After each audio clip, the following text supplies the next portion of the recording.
Le Seigneur soit avec vous. Évangile de Jésus-Christ selon saint Matthieu. En ce temps-là, Jésus s'est mis à faire des reproches aux villes où avaient eu lieu la plupart de ses miracles, parce qu'elles ne s'étaient pas converties. Malheureuse es-tu, Chorazine! Malheureuse es-tu, Bethsaïde! Car si les miracles qui ont eu lieu chez toi avaient eu lieu à Tyr et à Sidon, ces villes, autrefois, se seraient converties sous le sac et la cendre. Aussi, je vous le déclare, au jour du jugement, Tyr et Sidon seront traités moins sévèrement que vous. Et toi, Capharnaüm, seras-tu donc élevé jusqu'au ciel? Non, tu descendras jusqu'au séjour des morts. Car si les miracles qui ont eu lieu chez toi avaient eu lieu à Sodome, cette ville serait encore là aujourd'hui. Aussi, je vous le déclare, au jour du jugement, le pays de Sodome sera traité moins sévèrement que toi. Acclamons la parole de Dieu.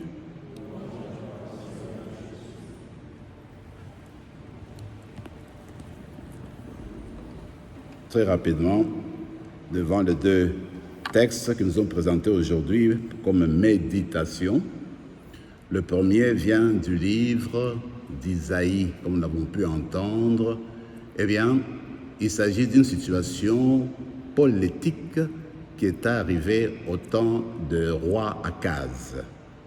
Voilà que des grands royaumes qui entouraient Jérusalem, qui entouraient Juda, eh bien, ont pensé aller faire l'assaut à Jérusalem.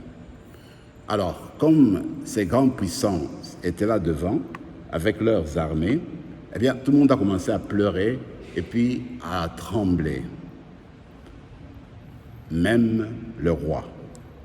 Quoi faire? C'est alors, comme raconte le texte d'aujourd'hui, eh bien, le Seigneur va envoyer le prophète Isaïe, va parler à Akaz, va parler à Akaz et dit-lui que, eh bien, rien ne va lui arriver, qu'il garde seulement sa confiance et puis qu'il continue à poser sa foi en lui. C'est ce qui arrive. Résultat, comme Dieu sait comment lui-même faire les choses, eh bien, il n'y aura jamais eu d'assaut. Il n'y aura jamais d'attaque.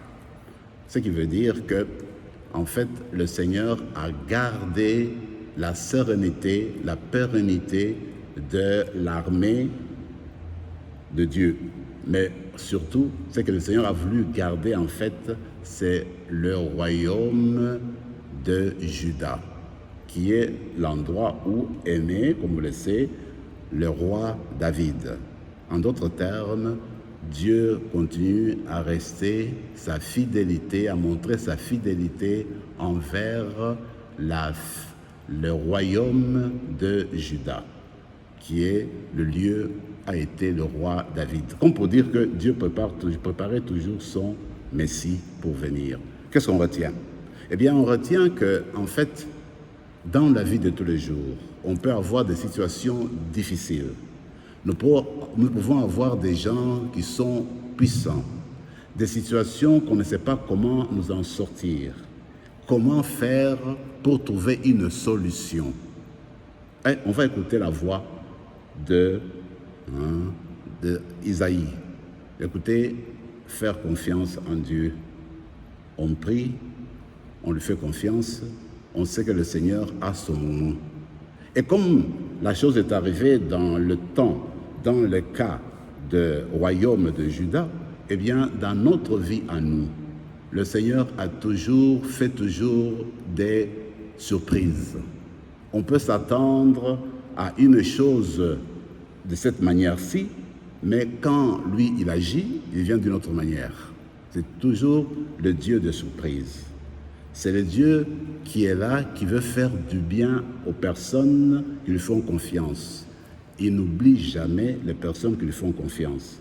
Alors, de même que Judas a reçu l'aide de Dieu, de même, chacune d'entre nous, quand nous tournons vers le Seigneur, personne ne peut être oublié par le Seigneur. Voilà, à mon avis, ce qu'on peut retenir aujourd'hui, en regardant la vie que nous vivons aujourd'hui, dans la vie personnelle, les difficultés, les moments difficiles, eh bien, il faut toujours se tourner vers le Seigneur. Comme je l'ai dit, le Seigneur n'oublie jamais les siens, c'est le Dieu des surprises, c'est le Dieu puissant. Dans l'évangile d'aujourd'hui, ce qui me frappe, c'est de voir que, comme nous le savons, Jésus, durant son ministère, il allait de village en village, ce qu'on raconte, de ville en ville. Et quand il passait dans tous ces endroits-là, il prêchait la bonne nouvelle, il guérissait les malades, et puis il faisait des miracles, et il faisait du bien aux gens. Et il a fait ça souvent. Maintenant, aujourd'hui, il y a un peu une réflexion qu'il nous propose, et moi je la propose aussi, c'est qu'il y a eu comme une indifférence vis-à-vis de toutes les villes où Jésus allait annoncer. Il n'y a pas eu tellement de conversion comme c'était attendu. Il y a comme une indifférence, ce que je veux dire. Moi, je me dis, encore une fois, dans notre vie de tous les jours, Dieu vient toujours et toujours à notre rencontre. Toujours, toujours. Ça peut arriver qu'on soit indifférent. On n'arrive pas à saisir le moment où il vient nous visiter, à voir le moment où il vient répondre à ses attentes. Ça peut arriver des moments où nous avons le cœur ailleurs, des moments où nous pesons, nous regardons notre être et nous reposons sur les forces personnelles. Et aujourd'hui, ce que moi je propose, c'est qu'on demande la présence du Seigneur, la grâce du Seigneur, qu'on s'ouvre davantage à la parole de Dieu. Et s'ouvrir, c'est se tourner complètement envers le Seigneur. C'est ça la conversion, se tourner contre le Seigneur. On se tourne vers le Seigneur justement pour recevoir ses grâces, ses bénédictions. Et quand on se tourne vers le Seigneur, moi je suis convaincu, Dieu ne peut jamais retourner son dos envers une personne qui supplie et qui demande les grâces. Alors on va continuer notre célébration. Demandons au Seigneur la grâce d'être présent, la présence de sa parole. Demandons la grâce d'être toujours là quand le Seigneur vient se présenter à nous.